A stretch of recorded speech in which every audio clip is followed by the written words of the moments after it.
नमस्कार विद्यार्थियों, आज का जो हमारा टॉपिक है वो है किरचॉफ इक्वेशन। आज इस वीडियो में हम किरचॉफ समीकरण के बारे में पढ़ेंगे।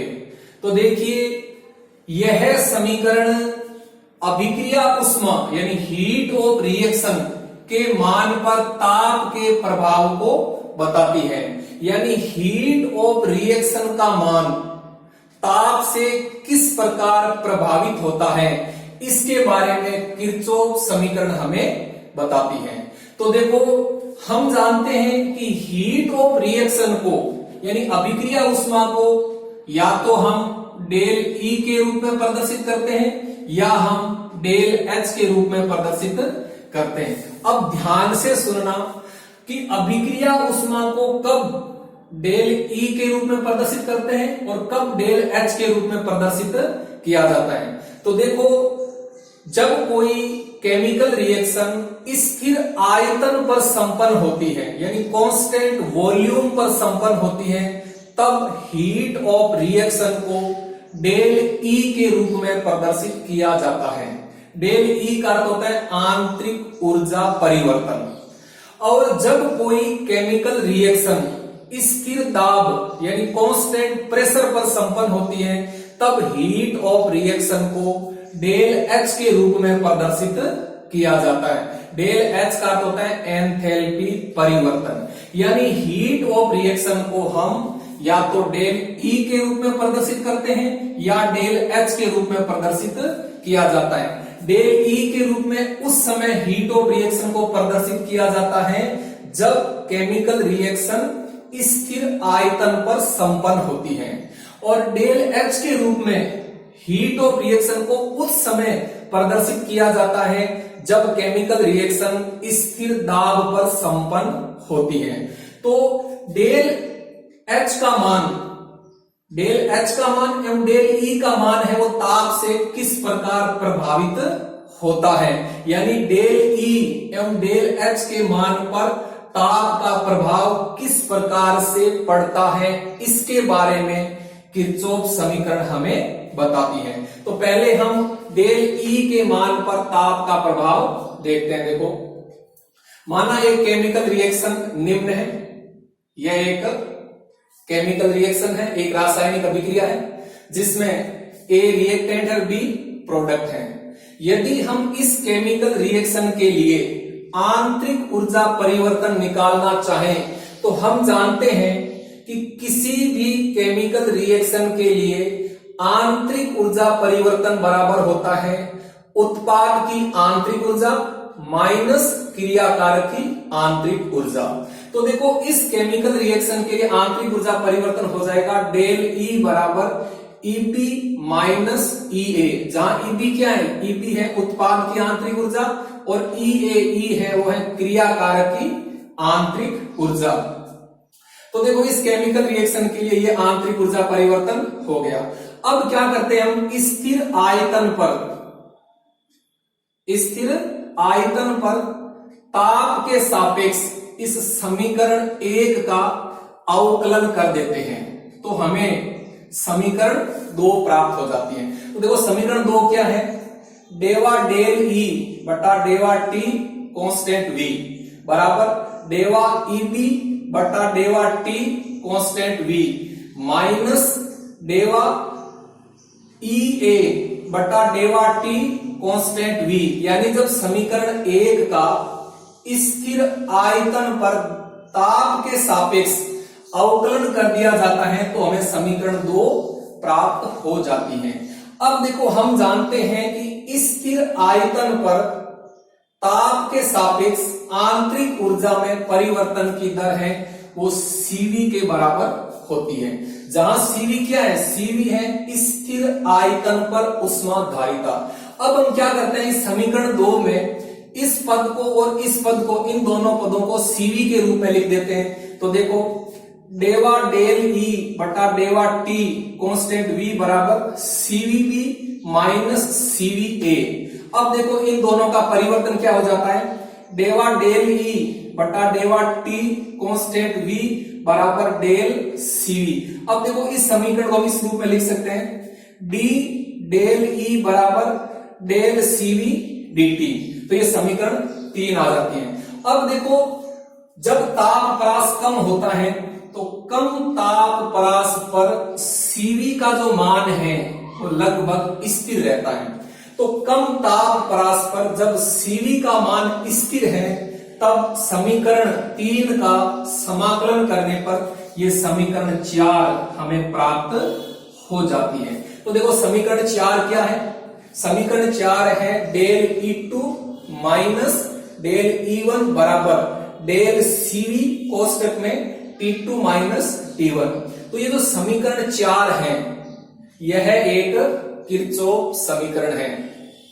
यह समीकरण 4 स्थिर आयतन पर अभिक्रिया उष्मा के मान पर ताप के प्रभाव को बताती है। तो यह एक किरचॉफ समीकरण है, समीकरण 4। अब हम देखते हैं कि डेल एच के मान पर ताप का प्रभाव किस प्रकार से होता है। तो जिस प्रकार डेल ई के मान पर ताप का प्रभाव होता है, ठीक उसी प्रकार से डेल एच के मान पर भी ताप का प्रभाव होता है। तो देखो, माना यह एक केमिकल रिएक्शन है जिसमें ए रिएक्टेंट है, बी प्रोडक्ट है।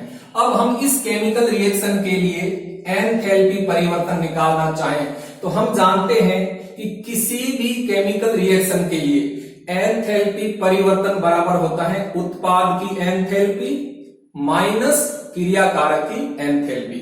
तो इस केमिकल रिएक्शन के लिए एंथैल्पी परिवर्तन क्या हो जाता है? देखो, डेल एच बराबर H B minus H A, जहां एच बी क्या है? उत्पाद की एंथैल्पी, और एच ए क्या है? क्रियाकारक की यानी रिएक्टेंट की एंथैल्पी। अब देखो, इस समीकरण 1 का स्थिर दाब पर ताप के सापेक्ष अवकलन कर देते हैं तो हमें समीकरण 2 प्राप्त हो जाती है। तो देखो, समीकरण 2 क्या है? डेवा डेल एच बटा डेवा टी कांस्टेंट पी बराबर डेवा एच बी बटा डेवा टी कांस्टेंट पी माइनस डेवा एच ए बटा डेवा टी कांस्टेंट पी। तो ये समीकरण 2 है, जो कि समीकरण 1 का स्थिर दाब पर ताप के सापेक्ष अवकलन करने पर हमें प्राप्त होती है समीकरण 2।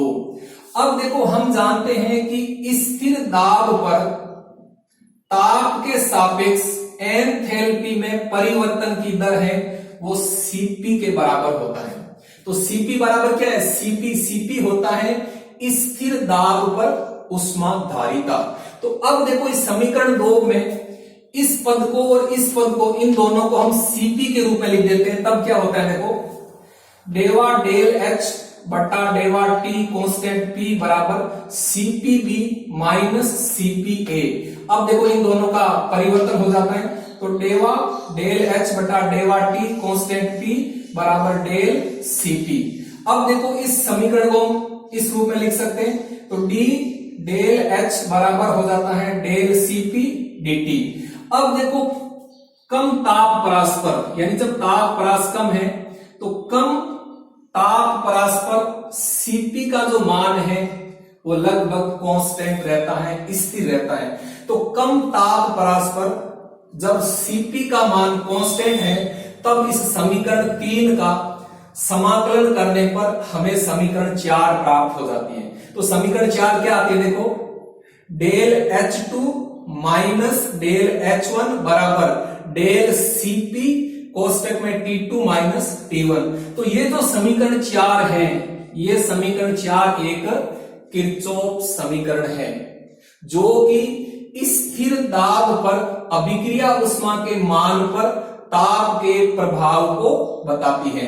तो देखो, ये समीकरण 4 और ये समीकरण 4 ये दोनों किरचॉफ समीकरण हैं जो अभिक्रिया उष्मा के मान पर ताप के प्रभाव को बताती है।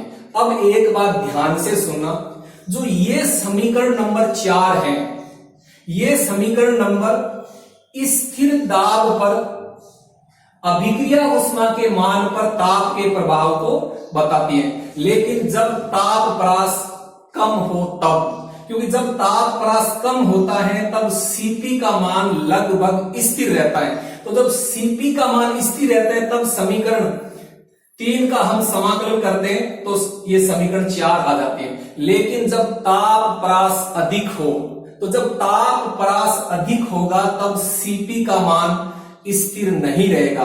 तो उस कंडीशन में देखो किरचॉफ समीकरण क्या होगी, जब ताप परास अधिक हो तब। तो देखो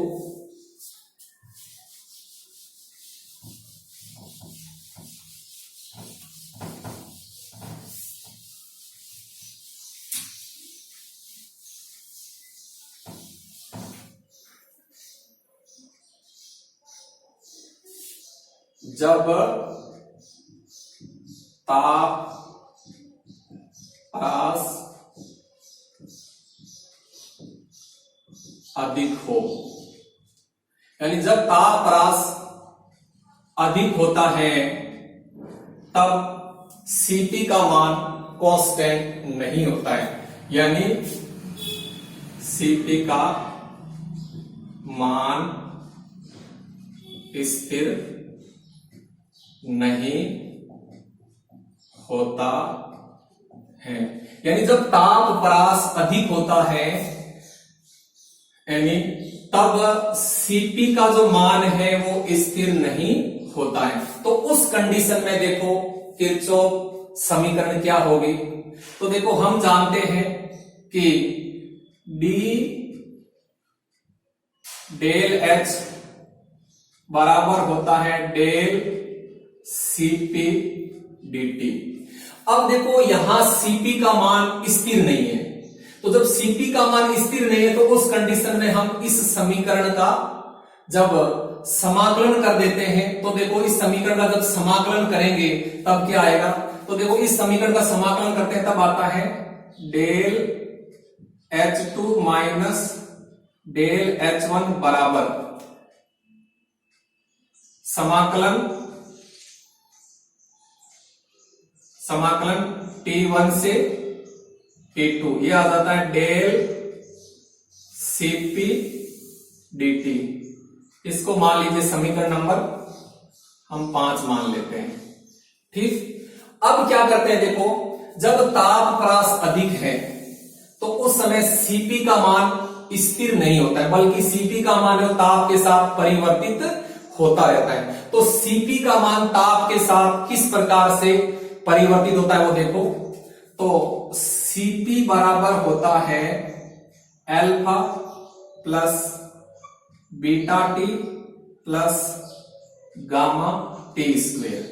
तो देखो Cp का मान ताप के साथ इस समीकरण के अनुसार परिवर्तित होता है, जहां Cp बराबर alpha plus beta T plus gamma T square, जहां अल्फा बीटा और गामा ये तीनों स्थिरांक हैं जिनके मान पदार्थ की प्रकृति पर निर्भर करते हैं। तो ये समीकरण नंबर 6 मान लो। अब देखो समीकरण 6 को डेल Cp के रूप में लिखना चाहिए, तो देखो डेल Cp के रूप में क्या आ जाएगा, del Cp is equal to क्या जाएगा, del alpha plus del beta T plus del gamma T square. ये समीकरण नंबर 7 आ जाती है। अब देखो समीकरण 7 से डेल Cp का मान समीकरण 5 में रख देते हैं। तो समीकरण 7 से डेल Cp का मान समीकरण 5 में रखने पर, तो देखो हम क्या करते हैं, समीकरण 5 से डेल Cp का मान, समीकरण 7 से डेल Cp का मान समीकरण 5 में रख देते हैं। तब देखो क्या हो जाता है, del H2 minus del H1 बराबर समाकलन T1 से T2। तो यहां देखो डेल Cp की जगह ये मान रख देते हैं, तो डेल Cp की जगह क्या हो जाएगा, del alpha plus del beta T plus del gamma T square, ये आ जाता है और यहां आ जाता है dt। ठीक, ये dt तो सेम ही रहेगा, यानी डेल Cp का मान देते हैं, डेल Cp का मान होता है del alpha plus del beta T plus del gamma T square. तो अब देखो इसको हम सरल कर देते हैं, तब इसको सरल करते हैं तब क्या आता है, तब आ जाता है del H2 minus del H1 बराबर। अब देखो जब हम इसका समाकलन करते हैं डेल अल्फा और dt का, तो यहां आ जाता है देखो डेल अल्फा कोष्टक में T2 माइनस T1। ठीक, तो ये प्लस है तो यहां प्लस लगा दो। अब देखो डेल बीटा टी और dt के सापेक्ष जब समाकलन करते हैं तब क्या आ जाता है देखो, तब आ जाता है 1/2 डेल बीटा कोष्टक में T2 square minus T1 square, ये आ जाता है। ठीक, अब फिर यहां प्लस है तो यहां प्लस लगा दो। अब देखो डेल गामा टी स्क्वायर और dt का हम क्या करते हैं, समाकलन करते हैं, तब क्या आ जाता है, ये प्लस है तो यहां पे प्लस रहेगा, तो ये आ जाता है 1/3 डेल्टा गामा कोष्टक में T2 cube minus T1 cube, तो ये आ जाता है समीकरण।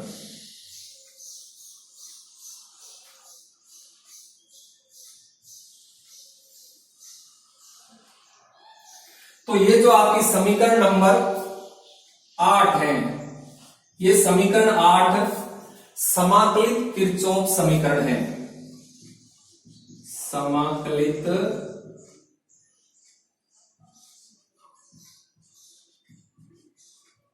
किरचॉफ समीकरण, यानी जो समीकरण 8 है ये एक समाकलित किरचॉफ समीकरण है जो कि ताप के किसी भी परास पर लागू की जा सकती है।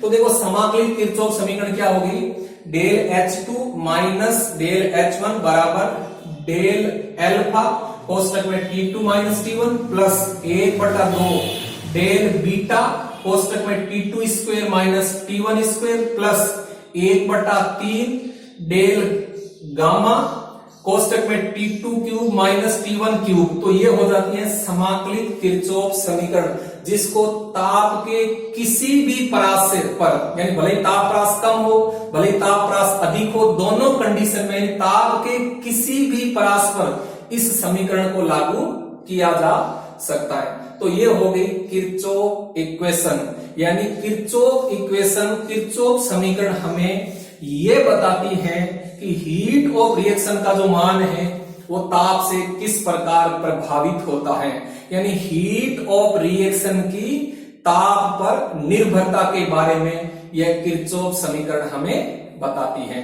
धन्यवाद, थैंक यू।